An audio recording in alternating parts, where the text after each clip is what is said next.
Amin. Saudara merasakan hadirat Allah. Sekali lagi berikan kemuliaan yang terindah. Haleluya. Haleluya. Haleluya. Amin. Saudara, kalau ibadah itu tidak ada hadirat Allah, saudara akan merugi. Kalau tidak ada hadirat Allah, saudara datang sebagaimana saudara datang. Tetapi kalau ada hadirat Allah, dengar baik-baik, saudara datang maka pulang, saudara akan mengaat, saudara akan ada satu perubahan yang sesuai dengan kami. Kalau hadirat Allah datang, saudara, saya terlalu percaya Tuhan akan mengoperasi, Tuhan akan berbicara, Tuhan akan memulihkan kehidupanmu sehingga kehidupanmu tidak sama lagi. Amin. Amin. Hanya hadirat Allah yang mendapat, yang mengubah hidup saudara dan saya. Amin. Amin. Puji Tuhan. Shalom. Terima kasih sekali lagi saudara, saya merasakan hadirat Allah begitu cukup kuat sekali. Ya, saya cukup sekuat beberapa kali. Pada saat ini saudara menyanyi berkali-kali Tuhan menolong. Dalam lembah kelam saudara bisa diangkat. Dalam lembah keadaan posisi apapun saudara, Tuhan itu Tuhan yang setia. Dia menolong. Pertolongan Tuhan itu tidak pernah terlambat datangnya. Amin. Amin. Amin. Saya bersyukur sekali saudara yang sore hari ini. Mungkin saya akan sambut siapa yang baru pertama kali hadir di tempat ini. Tolong di saat bangkit berdiri. Yang baru pertama, yuk coba bangkit berdiri yuk. Yuk bangkit berdiri, puji Tuhan. Saudara, kita sambut dengan tepuk tangan mereka. Kiri kanan mereka, coba berikan salam ya. Katakan engkau saudara di dalamnya ya. Engkau saudara di dalam kita, engkau adalah warga kerajaan Allah. Amin. Amin. Amin. Amin. Puji Tuhan, puji Tuhan. Terima kasih untuk saudara-saudara yang sudah hadir pada saat sore hari ini, boleh beribadah dengan kami di tempat ini. Saudara bukan orang asing, tetapi saudara sewarga kerajaan Allah. Amin. Tapi dengan senang hati ya menerima kehadiran saudara-saudara ya yang kami kasih. Puji Tuhan saudara, saya akan sedikit melanjutkan ya. Tadi saya sudah persiapkan ya. Saya sudah persiapkan saudara, dan saya akan melanjutkan sedikit dari apa yang saya katakan tadi pagi ya. Tadi pagi bagaimana saudara ya, bagaimana Tuhan itu memberikan apa, kita bisa mengerti jalan-jalannya Tuhan ya. Jalan-jalannya Tuhan. Saya kalau saudara ya, kalau saudara pengen tahu lagi lebih jelas, saudara bisa setel di YouTube, betul ya Pak? Ya, di YouTube ibadah pertama. Jadi saudara bisa lengkap ngikutin, ya, bisa lengkap ngikutin ya. Saya nggak akan ulangi lagi karena kalau ulangi lagi, saudara bisa sampai jam 9. Ya, bisa sampai jam 9. Nah saudara, saya tidak akan mengulangi ya. Bagaimana saudara ini bisa ya, bisa hidup ini menurut mengikuti jalan-jalannya Tuhan. Ya, jalan-jalannya Tuhan. Nah saudara, saya akan sambung dari apa yang sudah saya sampaikan. Tadi yang pertama ya, untuk kita ini hidup ya menurut kita berjalan bersama dengan Tuhan. Dan apabila saudara berjalan dengan Tuhan, saudara maka kemenangan demi kemenangan terjadi dalam hidup saudara. Amin.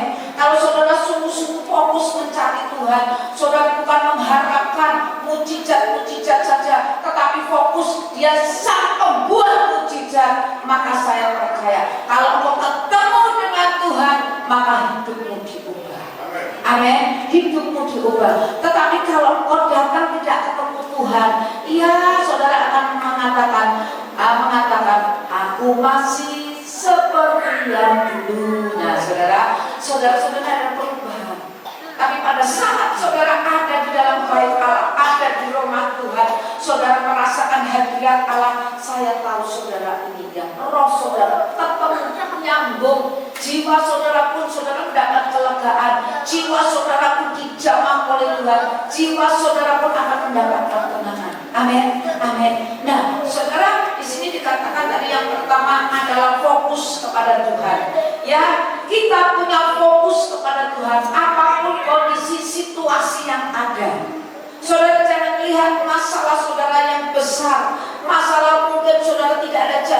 keluar, tetapi dia sanggup memberikan jalan keluar karena dia adalah solusi dalam kehidupan saudara dan saya. Amin. Pandang dia. Masalah saudara bukan kecil. Kalau saudara bisa memandang Tuhan kita yang besar, Tuhan kita yang ajaib, maka saudara melihat masalah saudara adalah masalah yang kecil. Amin. Masalah yang kecil, dia yang lebih besar. Kalau saudara bisa memandang dia yang lebih besar, saudara akan keluar pujian Yesus terlebih besar. Ya, Yesus terlebih besar. Gimana? Di dalamku, di dalamku, katakan Yesus terlebih besar. Yesus terlebih besar. Di dalamku. Sampai kapan saudara?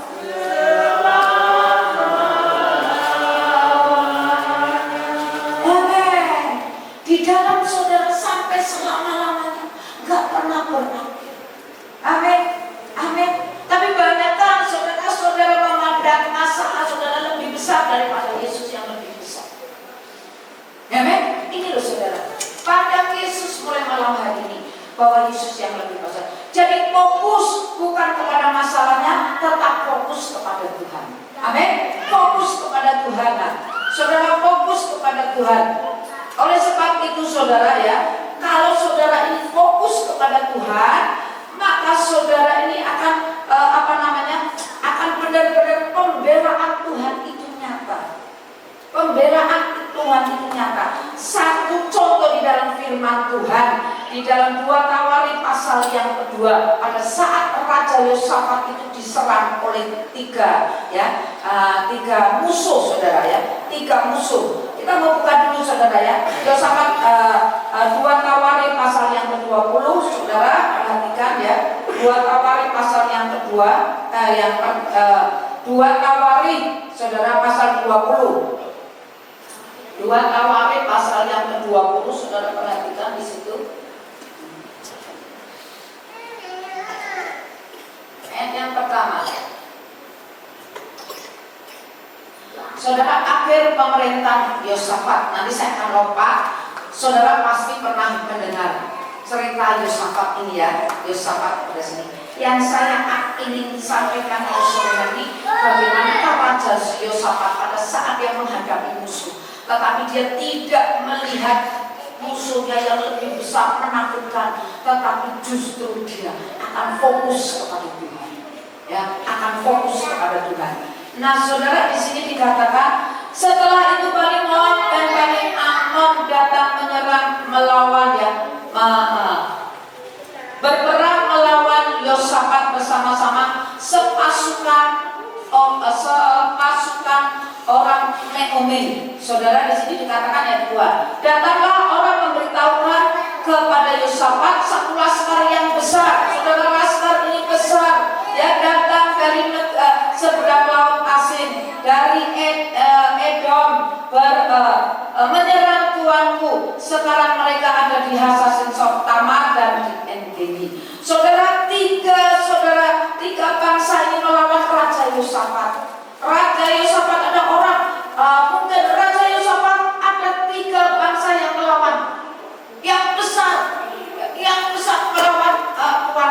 melawan tuanku. Ayat yang ketiga saudara, Yosafat menjadi takut lalu mengambil keputusan untuk mencari Tuhan. Ia menyerukan kepada seluruh Yehuda supaya berpuasa. Saudara, pada saat Raja Yosafat ini diberitahu, ya mungkin oleh utusannya saudara, diberitahu oleh tuanku Raja Yosafat, ini ada 3 bangsa yang menyerang. Bangsa ini besar-besar dan gede.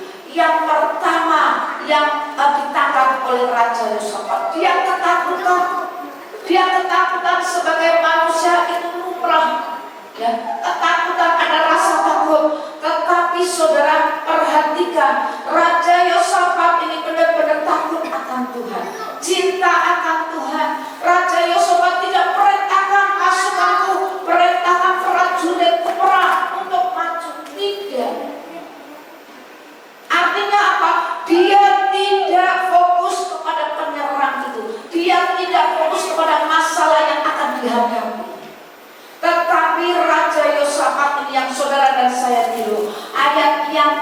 ketiga, Yosafat menjadi takut mengambil keputusan untuk mencari siapa? Hebat saudara. Raja Yosafat mengambil keputusan untuk mencari siapa? Tuhan. Dia tidak mengandalkan pasukan perangnya. Dia tidak mengandalkan pada waktu itu pasukan berkudanya. Tidak, dia punya ribuan pasukan berkuda. Tetapi dia fokus kepada Tuhan. Ini loh saudara, kepada Tuhan. Dia mengambil satu keputusan, ayat yang ketiganya. Dia mengambil untuk mencari keputusan untuk mencari Tuhan dan menyerukan kepada seluruh Yehuda supaya berpuasa, dan Yehuda berkumpul untuk meminta pertolongan daripada Tuhan. Mereka datang dari semua kota Yehuda untuk apa? Untuk mencari Tuhan.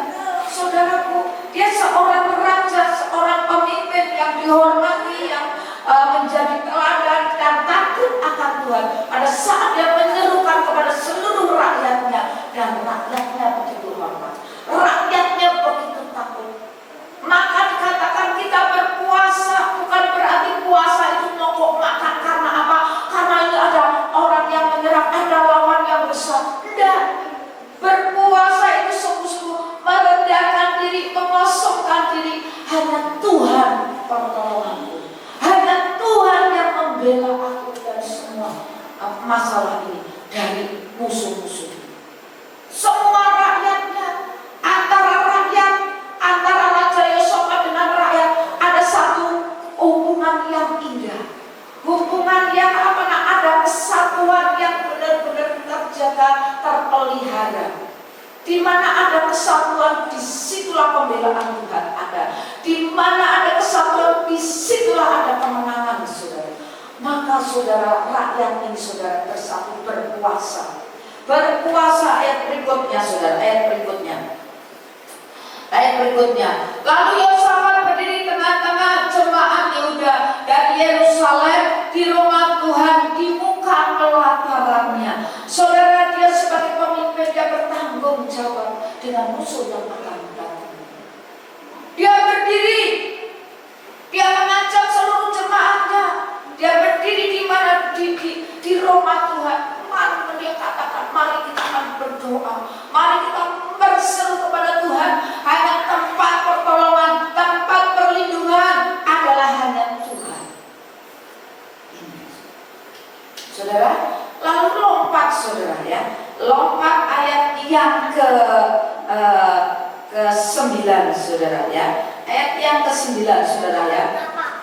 Bila suatu malam ketika menimpa kami, yaitu pedang, hukuman, penyakit sampar atau kelaparan, kami berdiri di rumah ini di hadapanmu karena namamu tinggal di dalam rumah ini, dan kami akan berseru kepadamu di dalam kesesakan. Kami sampai kau mendengar dan menyelamatkan kami.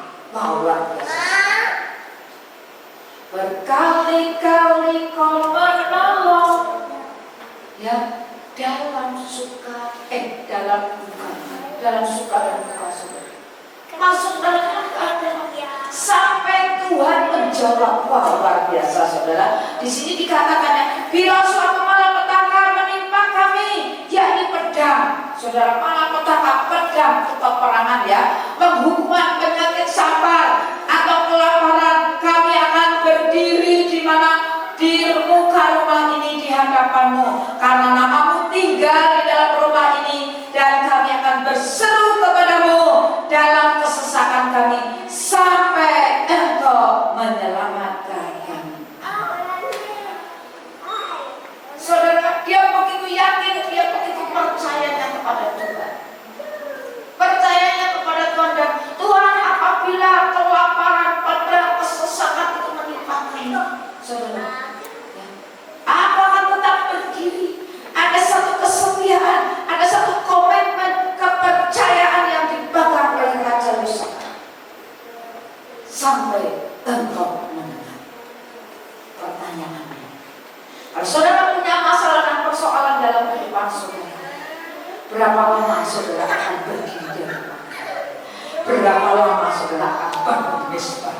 Berapa lama saudara akan duduk diam di bawah kaki Tuhan? 1 jam, 2 jam. Ya di Raja Yosafat, sampai engkau mendengar doa. Saudara, ini sampai engkau mendengar, sampai Tuhan mendengar. Amin, amin. Ayo lanjut. Sampai engkau mendengar. Ayat yang berikutnya, saudara ya. Ayat yang berikutnya, saudara, di ayat itu, ayat 10 ya. Sekarang lihatlah Bani Anom dan Moab dan orang-orang dari pegunungan Seir ini ketika orang Israel datang dari tanah Mesir. Engkau melarang mereka memasuki negeri ini. Oleh sebab itu mereka menjauhkan dari dan memusnahkan. Saudara, ayat 11 ya. Lihat, saya akan langsung saja ya ayat yang ke-13.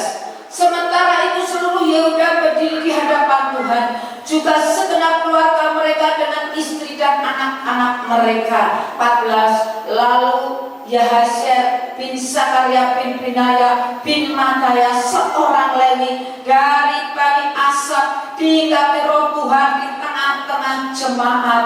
Saudara, pada saat itu Raja Yosafat tetap berdiri di hadapan Tuhan, semua dengan anak-anaknya, dengan keluarganya, anak-anak kecil. Untuk apa? Pada saat itu dia meninggikan nama Yesus. Dia memuji-muji nama Tuhan.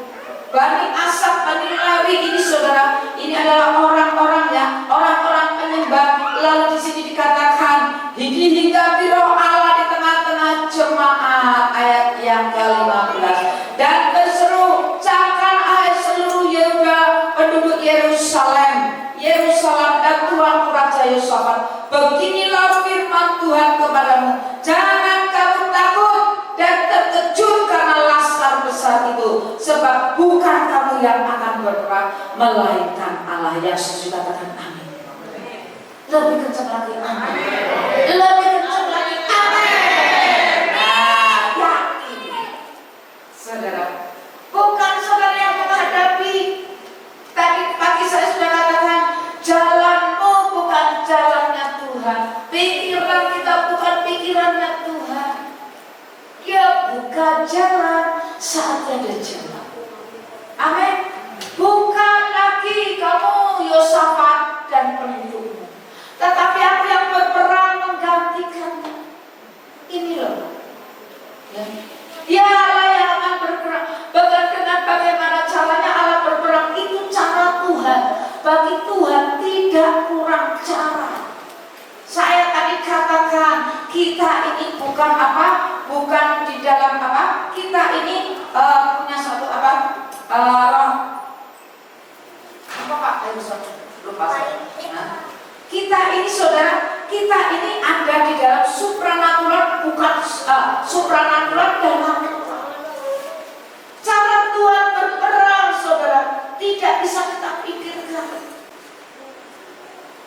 Cara Tuhan, tadi Pak Herson share sedikit dengan saya.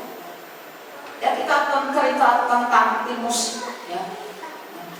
Kata bahasa Jawa itu ujung-ujung. Tiba-tiba tidak dipikirkan oleh Pak Herson, Tuhan kirim penuh. Itu loh. Jadi saudara, kalau Tuhan berperang ganti saudara, saudara tinggal mengucap syukur. Amin. Mengucap syukur, saudara. Kita terdiri bukan hanya supranatural, tetapi natural. Saudara masih menginjak bumi, masih pengen makan capcay, masih mungkin saudara kalau sakit, gitu kan? Masih. Harus balance antara roh, ya, dan supranatural dan natural ini harus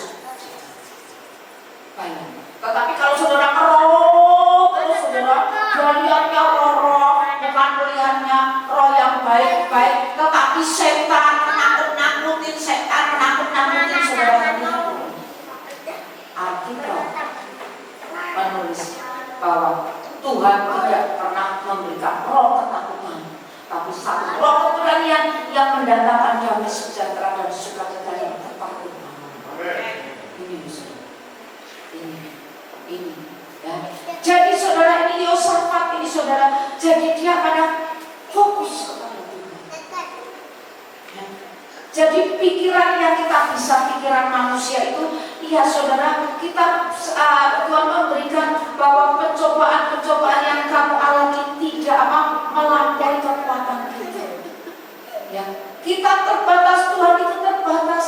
Jadi saudara, tentang mukjizat, tentang keajaiban itu urusannya Tuhan. Apa yang saudara bisa pikirkan, saudara, kalau nggak bisa dipikirkan, itu urusannya Tuhan. Amin. Amin, itu urusannya Tuhan. Yuk jadi fokus ya, jadi fokus saudara. Yuk satu aja ya, satu aja. Lalu saudara, ini saudara fokus ya, membuat mukjizat itu urusannya Tuhan. Lalu yang kedua saudara, yang kedua untuk kita ini berjalan dengan jalannya Tuhan. Berjalan bersama apa? Tuhan tunjukkan jalan. Tadi dikatakan sama, tunjukkan jalan. Tunjukkan jalan. Kalau saudara nggak tahu jalan, maka dia buka jalan, sebab dia adalah jalan keluar. Ayat lalu yang kedua saudara ya, tetap percaya. Nah saya mau tanya, percaya dengan iman itu sama apa tidak? Siapa bisa jawab? Percaya dengan iman itu sama atau tidak? Sama enggak Pak? Beda. Sama enggak tahu. Pokoknya asal pendeta ngomong ya wis percaya. Ya. Percaya dengan iman itu beda. Percaya itu apa sih? Percaya itu saudara dan saya mengambil satu keputusan. Itu percaya. Contohnya, pada saat saudara belum bertobat, dan saudara bertobat, ya dulu hidupmu, saya kasih contoh. Dulu hidupmu, saya kasih contoh Pak Hilson aja. Dulu hidupnya Pak Hilson itu rusak, mortak, nakalnya pakai banget ya. Waduh saudara, kemana penyembahan berhala, punya ilmu, masih pun Cina, masih merokok, pokoknya segala macam kejahatan dilakukan oleh Pak Hilson. Tetapi setelah Pak Hilson mengerti kebenaran firman Tuhan, dia berhenti. Ini loh bertobat, ini jalannya dulu ya saudara, ini jalannya Pak Hilson. Kita jalan di sini. Jalannya Pak Hilson di dalam jalan kegelapan. Dan setelah terima Yesus bertobat, artinya bertobat itu saudara berbalik 100%. Taubat. Dan saudara bertobat, Pak Hilson mengambil satu keputusan percaya untuk terima Yesus. Jadi percaya mengambil satu keputusan. Ngerti ya? Mengambil keputusan, hidupku yang lama ini sudah aku tinggalkan, aku mengambil keputusan untuk bertobat, berjalan dengan Tuhan. Dikatakan Tuhan, barang siapa berjalan di dalam bersama dengan Tuhan, dikatakan ya, akulah terang dunia. Barang siapa berjalan bersama dengan aku, dia tidak hidup di dalam kegelapan. Hidup Pak Hilson yang lalu ini sudah nggak berlaku, sudah ditinggalkan, tetapi dia mulai berjalan di dalam terang. Hidupnya Pak Hilson mulai berubah, ada terang. Semuanya, perkataannya terang, perbuatannya terang, kelakuannya terang. Dulu sembunyi-sembunyi karena ada dosa. Lari Pak Hilson. Ketemu pendeta mau dia merokok, dia alutannya ini semua pada nangis. Kenapa? Dia semua dibongkarin semua. Pak Hilson lari. Takut kalau konangan. Ketahuan saudara, rokoknya 30.000 sekarang satu Pak. Pak Hilson tidak tahu berapa. Saudara, ini bertobat, mengambil keputusan. Amin. Saudara mengambil keputusan. Percaya itu mengambil keputusan. Percaya itu tetap percaya dengan iman itu beda saudara. Tidak sama. Percaya itu saudara mengambil keputusan. Kita yang mengambil satu keputusan, yaitu saudara pada saat saudara percaya dengan Tuhan ya. Percaya itu terima Yesus itu percaya mengambil suatu keputusan. Dan saudara, satu kesaksian yang luar biasa sekali ya. Bukan gini aja, kesaksian yang luar biasa. Satu hari saudara, satu hari ini ada seorang yang benar-benar mengalami sakit kanker, ya. Sakit kanker sampai mukanya itu rusak, saudara. Ini seorang bintang film terkenal, saudara. Rusak semua, ya rusak. Dokter sudah tidak angkat tangan, dokter sudah tidak bisa mengatasi masalahnya. Tetapi karena dia sudah mengambil satu keputusan untuk menerima Yesus, dan dia katakan, apapun yang terjadi, aku tetap percaya.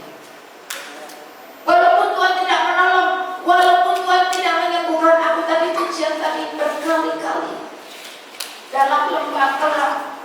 Mungkin Tuhan tidak dengar doaku, tetapi dia tetap percaya ini keputusan. Tetap percaya. Enggak gampang saudara, tetapi tetap percaya. Dan ini luar biasa sekali.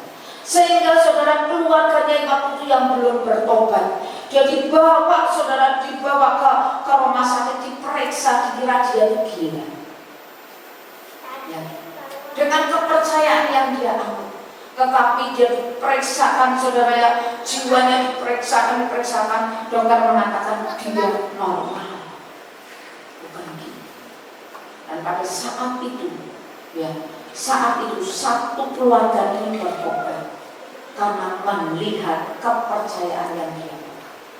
Allah yang dia pegang ini luar biasa, bertobat. Nah, ini saudara. Jadi saudara ya, bukan ya, tetap percaya saudara, tetap percaya.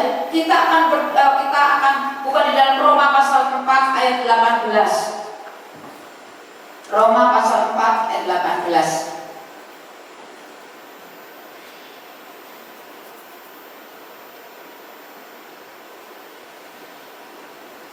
Ini ya, betul. Di sini dikatakan Roma pasal berapa tadi? 18, yes. Sebab sekalipun tidak ada dasar untuk berharap, namun Abraham berharap juga dan percaya bahwa ia akan menjadi bapa banyak bangsa, menurut yang telah difirmankan, demikianlah banyaknya nanti keturunannya. Saudaraku, pada saat itu Abraham itu divonis, istrinya mandul, tidak punya anak, ya, tidak punya anak saudara.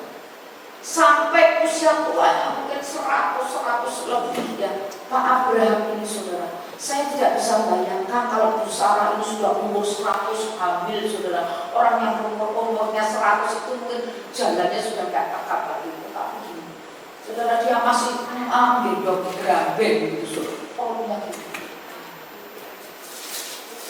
Tetapi di situ dikatakan, sebab sekalipun tidak ada dasar untuk berharap, namun Abraham tetap percaya, tetap percaya dan berharap kepada janji daripada Tuhan. Kekristenan, kalau saudara orang yang sungguh-sungguh cinta Tuhan, saudara punya pengharapan di dalam Tuhan. Dan pengharapan di dalam Tuhan tidak pernah mencari. Amin, amin. Ini saudara tetap berharap kepada Tuhan. Lalu saudara, Mazmur pasal yang keempat, 44 ayat yang kedua, ya, ayat yang kedua sampai ayat 5. Mazmur pasal yang benar ya saudara, saya mau kalau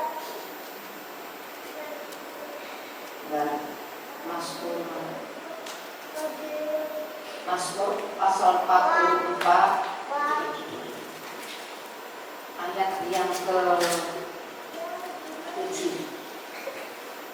Ayat yang ke-7 saudara. Nah saudara, di sini dikatakan ya, ayat yang ke-7, sebab bukan kepada panah aku percaya, dan pedangku pun tidak memberi aku kemenangan.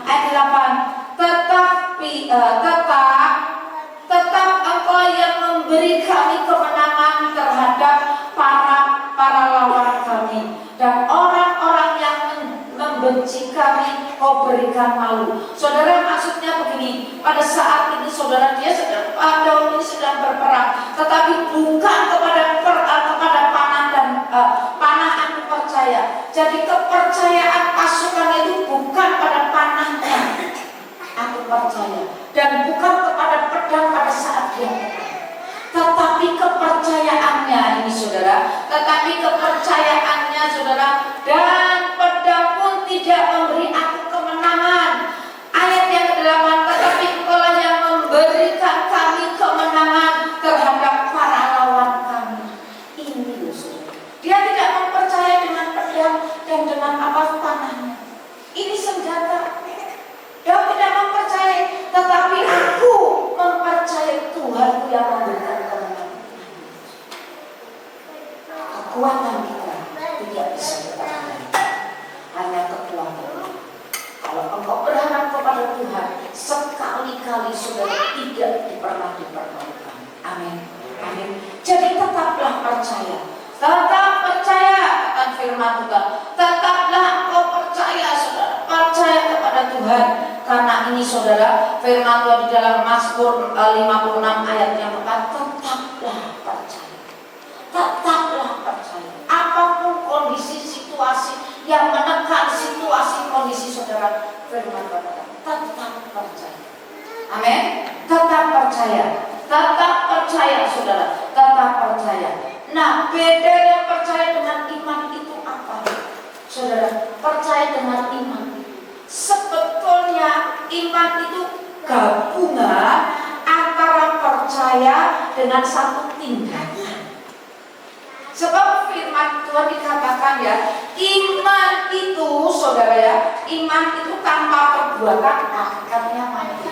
Jadi saudara percaya dengan iman. Iman itu apa? Saudara, iman itu tindakan dan perbuatan. Digabungkan antara percaya dengan iman itu jadinya ya. Sebab firman Tuhan dikatakan kau punya iman, tetapi kalau kau tidak ada tindakan, tidak ada perbuatan, maka pada hakikatnya mati. Aku punya iman, aku punya iman, tetapi tidak ada tindakan, tetapi iman disertai dengan perbuatan mukjizat. Beda saudara. Jadi iman itu adalah tindakan saudara untuk melakukan dari kepercayaan saudara. Saya kasih contoh. Di dalam Markus pasal yang ke-5 ayat 20, ada seorang pendalang 12 tahun lamanya menderita penyakit. Dia sudah berulang kali pergi ke tabib, semua sampai harta bendanya dihabiskan, tetapi tidak dapat mendapatkan kesembuhan. Alkitab menulis maka keadaannya semakin memburuk. Sebuah kisah semakin memburuk. Pada suatu hari dia mendengar tentang nama Yesus. Dia mendengar tentang nama Yesus pada waktu Yesus di sana sedang melakukan mukjizat. Yesus di sana sedang menolong, menyembuhkan orang. Di sana Yesus sedang memberikan makan banyak orang. Jadi nama Yesus itu adalah nama yang benar-benar berkuasa. Nama Yesus, saudara, saya kasih kesaksian saudara. Suatu kali pada saat saya ada pelayanan di Solo, saudara, saya tengah menyampaikan firman tentang nama Yesus. Ada pujian mengatakan nama Yesus menara yang kuat.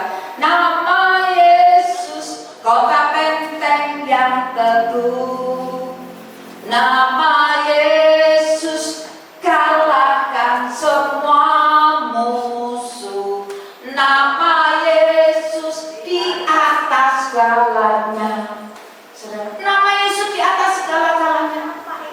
Nama Yesus berkuasa. Saya tetap mengatakan nama Yesus berkuasa.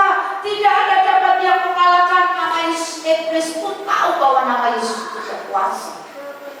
Ya. Tidak dapat mengalahkan situasi kondisi. Pokoknya nama Yesus di atas segala-galanya. Pada saat saya sedang menyampaikan nama Yesus, ada seorang pemuda duduk di sana berdiri, mengepalkan tidur, tapi tingginya jatuh. Saya lihat berdiri lagi, saudara. Saya tetap nama Yesus di atas segala-galanya. Nama Yesus mengalahkan iblis.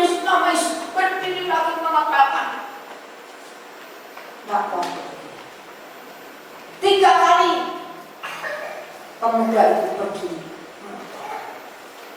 Setelah akhir daripada saya sampaikan firman Tuhan, saya dengan katakan, dan Roh Kudus berbicara di sini, seorang pemuda yang engkau mempunyai satu tenaga dalam yang kuat sekali dalam hidupmu. Kalau engkau orangnya maju, Tuhan akan membebaskan dengan tenaga dalam.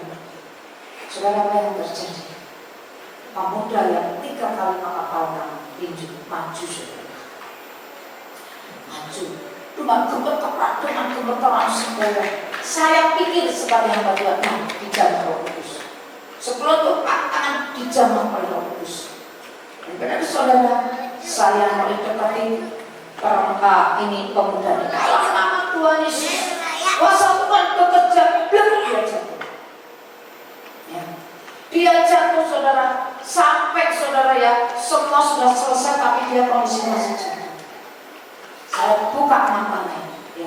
Saya buka matanya. Waduh, ini matanya bukan mata orang, tetapi mata setan. Ya, dikuasai oleh kuasa kegelapan. Ya. Saudara, saya bisa membedakan loh saudara. Ya, mata setan sama mata orang normal bisa. Ya, tanpa karunia, ya, tanpa karunia. Karena sudah biasa. Saya melayani ya. Artinya gini, saudara ada ya, kalau saudara ini ya nyeplok telur itu namanya apa? Mata sapi, ya kan? Kalau orang saudara ya lihat perempuan dari atas ke bawah, saudara, sampai saudara ya matanya saudara maaf ya menelem, tanpa pedih. Nah ini mata apa? Mata keranjang. Mata keranjangan. Mata keranjang. Kalau orang itu lihat duit itu, saudara itu mata apa? Ya kan? Gak bisa dibedakan. Nah saya lihat ini yang matanya, saya katakan dalam nama Tuhan Yesus, kau sadar sampai saatnya aku apa lepaskan. Saudara, dia sadar duduk. Saya datang. Sebelum saya datang dia katakan, ibu kok sakti sekali. Sakti apa? Saya bilang, Tuhanku yang sakti, saya bilang. Ya, Tuhanku yang sakti. Saya lihat, ini di sini kamu tanam apa? Di sini ada apa? Paku emas. Kamu punya tenaga dalam cukup. Ya. Saya belum pernah dikalahkan oleh siapapun juga. Setiap kali saya berantem, saya masuk kantor polisi, saya gebuki dengan sapu, saya diam aja. Enak. Saya juga begitu, kamu punya ilmu, saya juga dia ngomong. Saya, ini kamu di sini. Saya mengatakan, coba, kamu sudah mau putus asa, kamu mau bunuh diri. Dia kata, dia itu sudah tidak ada lagi harapan. Dia tuh sudah gimana nggak tahu dia tuh kepengen masuk gereja. Saya baru masuk gereja di tempat ini sekali. Saya cuma kepengen aja masuk gereja. Saya katakan, Tuhan mengasihi. Mau kamu dilayani? Mau kamu terima Yesus? Iya. Dan nanti saudara, saya berikan kepada pihak gereja ini tolong dilayani. Saya melayani dengan spontas kalau itu dibaptis jadi nama Yesus mengalahkan segalanya. Amin. Nama Yesus saudara. Oleh sebab itu Tuhan tetap percaya. Nah, iman disertai dengan perbuatan pada hakikatnya yaitu mujizat. Perempuan ini saudara, dia dengar tentang nama Yesus. Oh, di sana ada Yesus yang menyembuhkan, di sana Yesus membuat mujizat, di sana Tuhan Yesus menolong orang banyak. Itu pada saat Yesus sebagai manusia ada di dalam dunia, saudara. Dan mulailah dia percaya, mulai timbul iman. Mulai orang yang timbul imannya, dia tidak akan, ya sudah nasibku seperti ini, mau mati, mau apa. Tetapi perempuan ini yang saudara, saat dia dengar, dia mencari. Dia mengambil satu tindakan dan dia berkata, asal jamah jubahnya, aku sembuh. Itu iman. Percaya disertai iman perbuatan. Dia ketemu dengan orang yang pada saat itu orang itu begitu banyak untuk berbondong-bondong berdesak di mana Yesus berada. Untuk perempuan 12 tahun menjamah jubah Yesus tidak mungkin secara manusia. Mungkin pada saat dia masuk ke rombongan itu, mungkin dia akan jatuh, mungkin dia orang-orang kau najis, pendarahan bau, najis, kau najis. Seorang yang punya sakit pendarahan sama dengan sakit kusta, dia disembunyikan, tidak dikatakan. Saudara, kau najis, tetapi perempuan ini punya satu iman yang kuat. Dari asal zaman juga, belum tentu loh saudara bisa menjamankan ujung juga daripada Tuhan Yesus itu. Tetapi karena percaya disertai dengan iman tindakan yang berkelanjutan. Walaupun dia disudut jatuh, tetapi dia terus punya struggle yang kuat untuk menjaga juga. Karena yang terjadi saudara, perempuan pada saat dia bersentuhan dengan Tuhan, Alkitab menulis pada saat perempuan ini menyentuh di ujung jubah daripada jubah Yesus, Yesus merasakan ada sesuatu yang keluar dalam apa? Dalam hatiku, ada kuasa supranatural itu keluar dalam diriku. Maka Yesus selalu berkata, siapa yang menjamah? Dia melihat, dia merasakan ada satu sentuhan apa? Sentuhan iman ini loh saudara. Bahasa Tuhan adalah bahasa iman. Bahasa Tuhan bahasa iman. Kalau kau merindukan mujizat, kalau kau merindukan kemuliaan dalam keluarga, dalam hidupmu, imanmu terpaut kepada Yesus. Saat dia sembuh, Alkitab menulis, seketika itu juga pendarahannya berhenti dan sembuh. Saudara, Yesus mengatakan siapa yang akan membantu? Murid-muridnya soal. Guru, engkau melihat orang banyak. Siapa? Kau berkata siapa yang menjamah engkau? Lihat orang banyak. Yesus tidak pedulikan. Mata Yesus tertuju kepada orang yang mempunyai. Kenapa banyak orang datang kepada Yesus? Karena dia tidak punya iman, dia tidak mengalami mujizat. Malam hari ini, kalau saudara bukan mujizat dalam hidup, percaya iman disertai perbuatan mujizat. Amin. Disertai mujizat. Nah, saudara disertai dengan mujizat, saudara ini iman ya. Oleh sebab itu, saudara apapun kondisi saudara, dan saya sekali lagi satu ayat yang sehingga saudara mengerti, saudara benar-benar pulang dari tempat ini, saudara yang mengalami satu perubahan dan saudara berjalan dengan Yesus. Saudara Alkitab menulis, sudah tahu ya bagaimana ada seorang yang sakit perwira, yang sakit kusta, Naaman namanya, tahu ya? Ya, namanya Naaman. Naaman ini sakit kusta, dia punya kedudukan, dia punya nama, orang yang dibawa, yang dihormati, saudara. Tetapi sayang dia sakit kusta. Dan pada waktu itu dia punya pembantu yang nyuruh kasih tahu itu pembantunya, kalau Tuhan mau datang kepada Nabi Elisa, ya, apa dia dapat menyembuhkan, coba datang ke sana, saudara. Karena dibujuk oleh pembantunya dan istrinya juga mendukung, udah datang ke sana, dan akhirnya dengan apa? Dengan para mungkin ajudannya, saudara, menemui Elisa. Dan saudara, pada saat Elisa ini ya ada perwira yang sakit kusta ini datang, Elisa pun tidak akan datang menemui. Ini seorang terhormat loh saudara ya. Yang datang apa?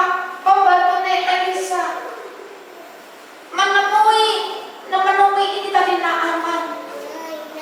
Dan apa yang dikatakan pesan daripada Elisa, engkau suruh apa? Suruh mandi 7 kali di sungai Yordan sembuh. Saudara tidak mikir loh saudara, kalau dia ini saudara ya tetap punya saudara, tetap bersikeras, dia tidak taat saudara, dia tidak akan mengalami kesembuhan.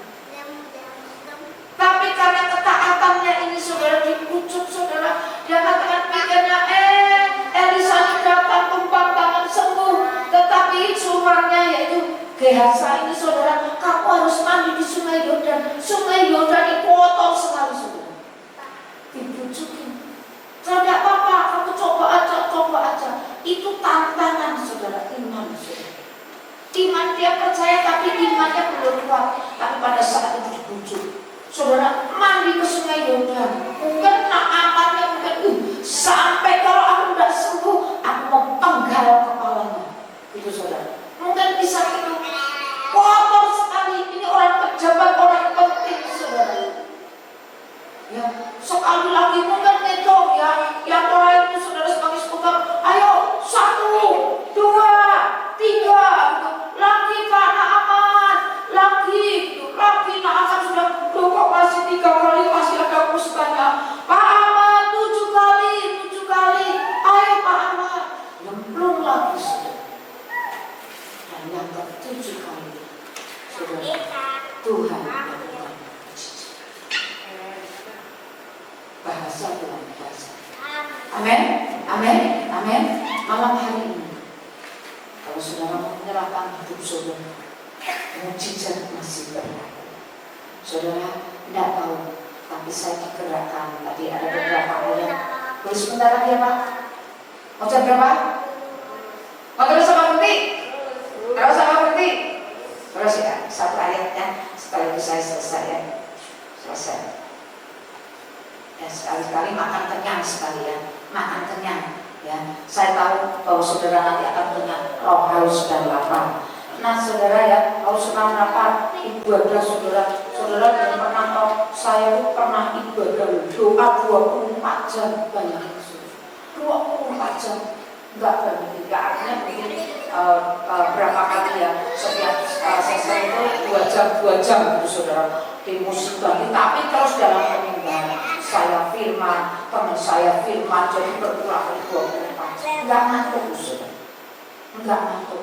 Bahkan di situ ada kebahagiaan saudara, ada terjadi saudara kelepasan, terjadi saudara ya pembakaran jimat itu jam 2 pagi. Betul ya Bu ya, itu ceritanya panjang, saya nggak akan cerita. Tetapi 1 ayat ini saudara, kita akan buka di dalam Markus pasal yang ketiga ayat yang ke-10. Markus pasal yang ketiga ayat yang ke-10. Saudara, sebab ia menyembuhkan banyak orang sehingga semua penderita penyakit berdesak-desak kepadanya. Hendak apa? Hendak menjamahnya. Ayat yang ke-11 saudara. Bila mana roh jahat melihat dia, mereka jatuh tersungkur di hadapannya dan berteriak, Engkau anak Allah. Roh jahat mengaku, setan mengaku, Engkau anak Allah. Kerjaan Yesus pada saat ada di dalam dia mengalami apa? Kelepasan, mengalami pelayanan kelepasan. Melayani kelepasan. 1 ayat saudara ya. Tadi kita sudah melihat roh jahat. Nah saat ya saudara, kita buka di dalam kita akan buka di dalam apa namanya, Matius pasal yang ke-4 ayat 24 atau Matius 9 ayat 35. Matius 9:35 yang itu yang lebih jelas. Di sini dikatakan, demikianlah Yesus keliling ke semua kota dan desa. Kerjaan Yesus pada waktu itu keliling di desa-desa, bukan di kota doang. Ya kalau saat ini di pedalaman, di Palangkaraya paling dalam, masuk dalam. Kemarin saya pelayanan di mana? Di apa? Tumbang Nusa saudara. Saya senang sekali kalau pelayanan di situ. Ada lautnya, ada sungainya, ada pantainya, saudara senang, pokoknya senang. Saudara keliling, saya ini kerjaannya keliling dari desa-desa sampai ke atas gunung, antara Gunung Merapi dan Merapi. Ada saya di sana, ya ada di sana. Nah saudara, di kota dan di desa ia mengajar dalam rumah-rumah ibadah dan memberitakan Injil. Pengajaran itu amat sangat penting. Kalau saudara tidak punya pengajaran dengan benar, dengar baik-baik, saudara akan tersesat karena ini hari-hari terakhir. Ini akhir daripada zaman. Ya, Memberitakan Injil kerajaan surga. Yang diberitakan apa? Kerajaan surga.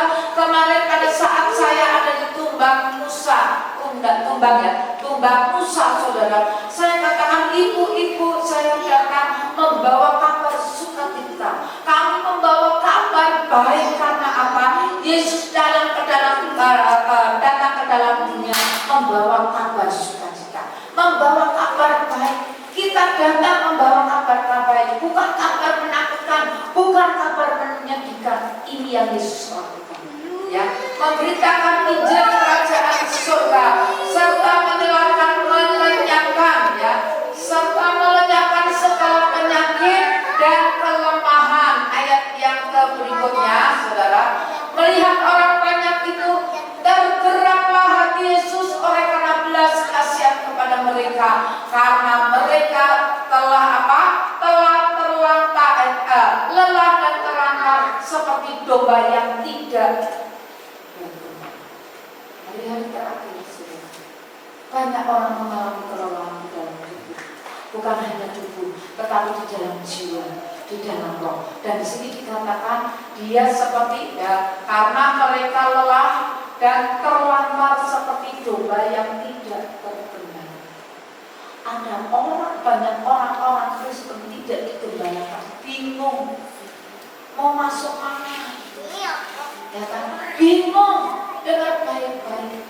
Kalau yang disampaikan itu kebenaran firman Tuhan, membuat orang tidak gemundar, membuat orang tidak ketakutan, membuat orang tidak khawatir, tetapi ada damai sejahtera.